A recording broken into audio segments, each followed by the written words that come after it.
We've had several birthdays during. Hello? Hi. Hi. Allison's unable to be here in person, so we just phoned her in. Hi, Allison. Hi, Allison. Hello. So, there you go. I couldn't make it. I have a infected rash on my upper eye, so. Well, in that case, we're glad you. Yeah, right. That's a perfect opportunity for a conference call. No, On that note, as chair of the public safety, Allison's asked me to chair this meeting, so as chair of the public safety committee, I call this meeting to order at 6:03 p.m. All right. First thing on our agenda is the roll call. Is everything? Trustee Amenta. Here. Trustee Warren. Here. President Shaw. Here. Oh, now this is where I'm gonna get all the last names mixed up. Just say Hillary, we just go. I'll let you roll call yourselves. I'm here, Hillary. Jessica Carpenter. Mike Marr. Emily Mary. Lance Weinhardt. Oh, and on the phone? Allison? So is that?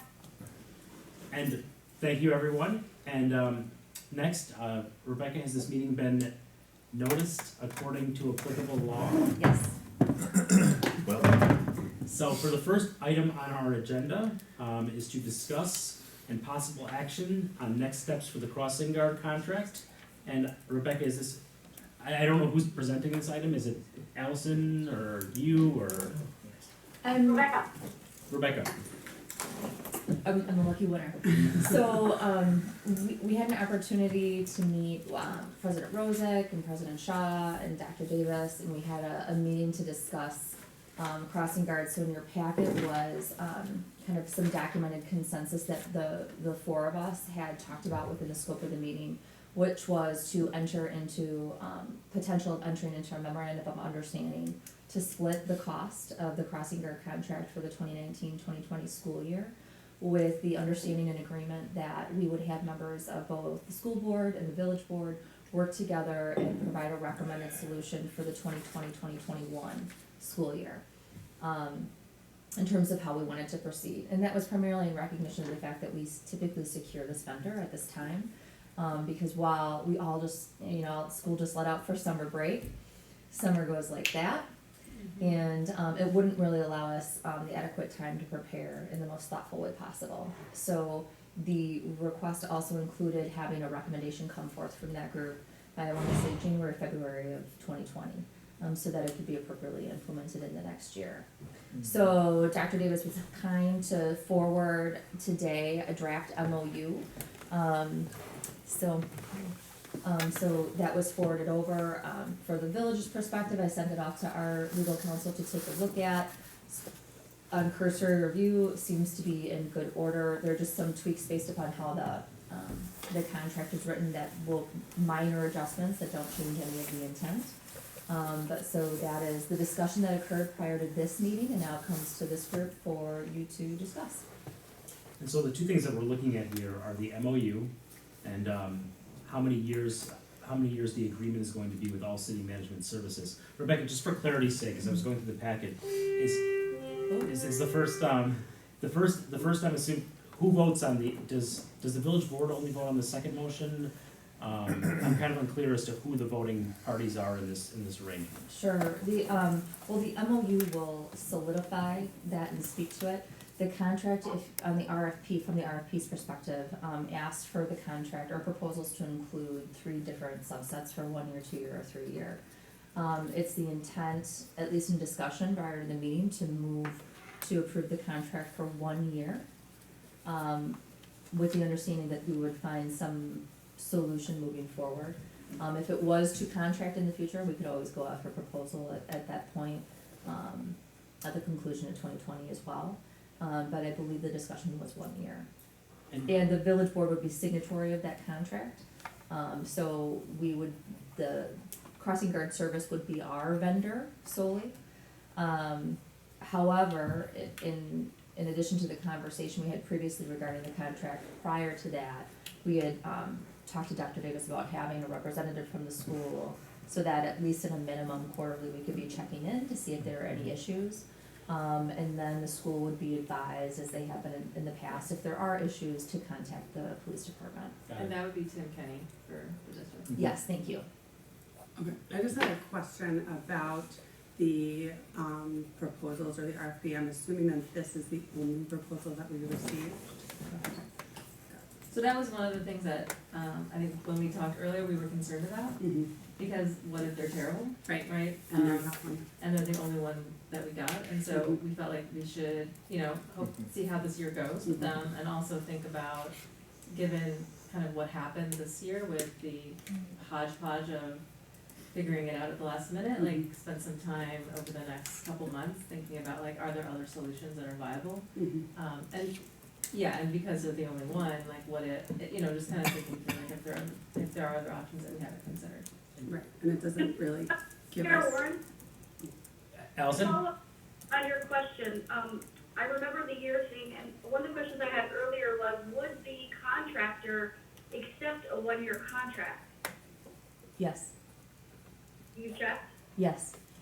Okay, and then, because we are the only signature, I asked for the MOU, sometimes we sign contracts jointly and we still manage them, but in this case, we'll just do ours and then have the MOU just to formalize, for future boards, if they ever wanna look back, that there is a formal agreement that we're sharing the services and paying 50/50, is that correct?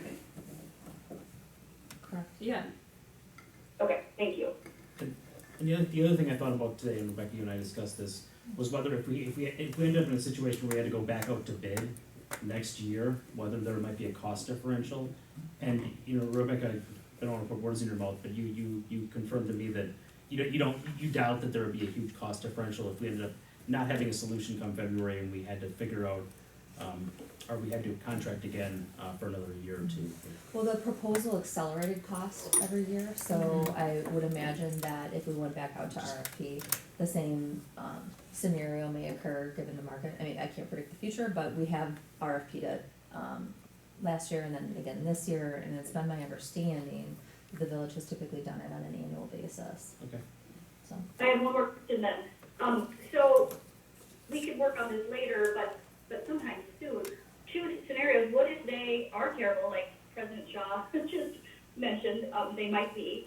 What are we gonna do this year if that happens? And then two, what if they go out of business or, so those two things can become reality real quick. We cry. Okay. Well, I think when we met before, this kind of segues to my other question, we met before, I think Rebecca or someone was gonna look at like other, neighboring districts or neighboring villages to see like what other districts do if everyone's contracting with the same vendor or what other solutions are out there. And if, That, okay. okay, go ahead.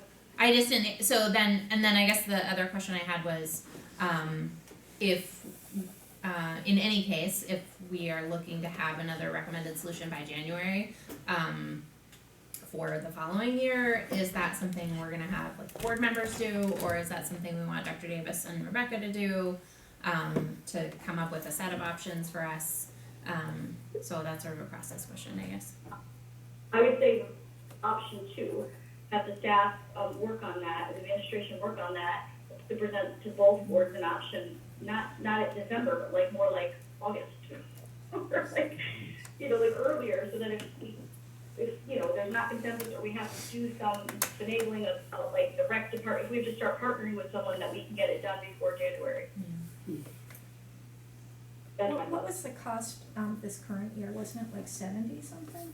That was 89, Oh, so it's not a big difference, okay. And then this one is 95, I think, 92. 92.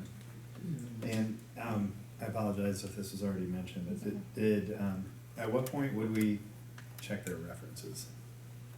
I mean, it's the only company, but they provide I don't think we references have- if we wanna know if they're terrible or not. Yeah. I mean, I guess the I references mean, they that's like provide a are gonna. process question for you guys in terms of how you. I don't know, the police chief is, the department head that's in charge of this RFP, I don't know if he has already done that or not, it's a question I need to ask him. Yeah, okay.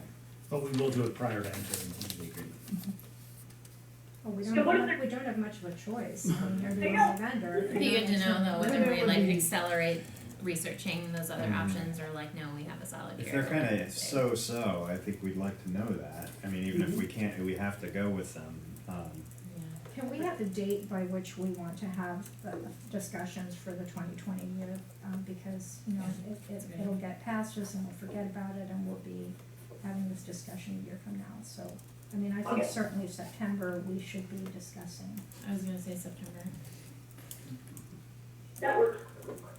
Rebecca, does that work for you? I'll need to talk to the chief. Okay, He would actually be the one leading it. so for like, but I think, are you saying researching the, When you did the other analysis options? for us, early on, before we voted a while ago, Sure.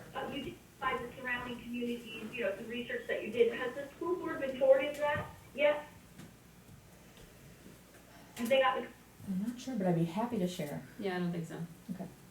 because I Yeah, think what it says basically is what we already know. It's like some people do it 50-50 split with the schools, some people take it on from the village, some school districts take it on. But the only outlier that I saw was Whitefish Bay, who does it through the rec department. That's the one that I think most people are gonna be interested in.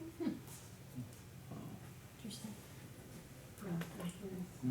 Sort I of, mean, that's Scott, but it was definitely the school district coordinating with the rec department. I don't have a problem if it's, you know, a joint, both of us doing it, but that's probably the one that needs the most, you know, it needs to come back the soonest, because that would require not just one of us managing the contract, but somebody else. Is that so, in the instance that this company fails? Are we Yes. assuming this company is going to? No, that we're no, I don't think looking for? anyone's assuming. I've never heard of a company folding like the way this past year has been in the past, so, you know, but I think one of the reference points, and correct me if I'm wrong, Allison, that you were just mentioning is that, you know, in some municipalities, they do structure it in different ways. Many Yeah. people contract, you know, in this case, Whitefish Bay does do it through their rec department, you know, That was the only one that did anything different. correct. So unless we find more like that, that's probably our first thing to research. so Rebecca, do you have enough direction on kind of what to look at, the time frame we're looking at, for the contingency plan? And I guess the second part of that question is, for the kind of the baseline that we're coming here, the MOU and the term of the agreement, do we need motions on that, or is this just more of a direction to the staff type? Direction to me would be fine, you know, I wanted to get some general consensus, and when we met, we wanted to bring the concept to now in terms of how to proceed. If there was receptiveness, then I would move that MOU to the village board, and likewise, Dr. Davis would move it to the school board for formal action, and then we would proceed. Okay, so what, Have a forum today? I mean, could we do that today? could we, so, It's so, just like, do we have a We quorum? don't have an MOU, we don't We don't have have an the MOU. MOU. We don't have the This is- MOU. Right, the MOU, Allison was sent We this. haven't checked the references on the contract. Yeah, we haven't. Hello? We don't have an MOU in front of us, and we're not ready to, adopt the contract, so no. Okay, thanks. so the takeaway is that there seems to be we seem to be coalescing around the MOU, the 1 year, coming back in September and looking at other options and kind of focusing on, you know, how Whitefish Bay does it with the rec department. Is that kind of in summation There's where one we are? Yeah. question, about what we're gonna pay. Right now, the contract in front of us, what is the salary that is given to the crossing guard? $12.50 an hour. How much? $12.50 an hour is what it says in the contract. And so I wanna discuss that, because I know there's a few trustees that felt strongly about paying higher with wage. I'm okay with $12, but I'm just saying I want our board to have time to talk about that.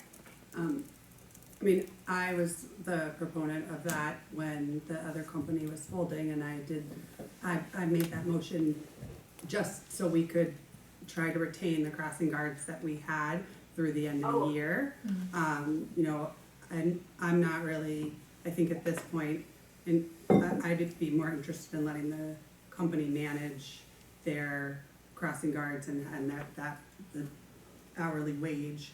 My thought in creating that last year was just to hold on to the crossing guards that we had for that amount of time.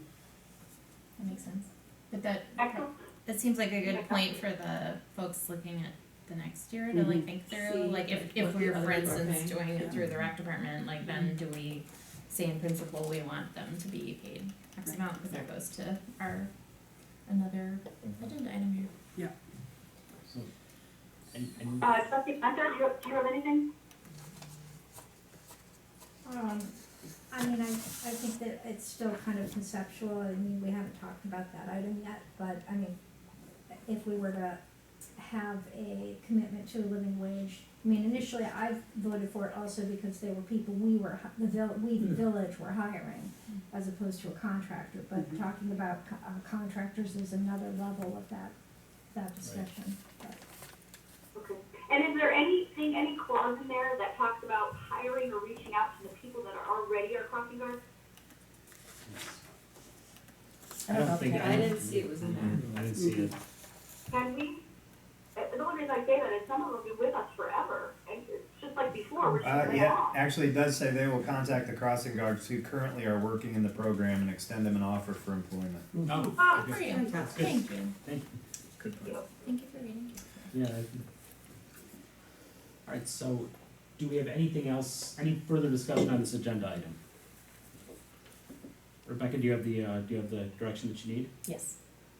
I guess just to go back to Lance's point, and we steered away from it for a moment, have we done just a little bit of background check to make sure that this company is, not that we're concerned that they're gonna fold within the first few weeks, but it's not an egregious company that's violated X, Y, or Z? I mean, their references are for places that they've been working for Right. multiple years. They do list the length of service at the three, so Appleton, Sun Prairie, and Wyoming, Michigan.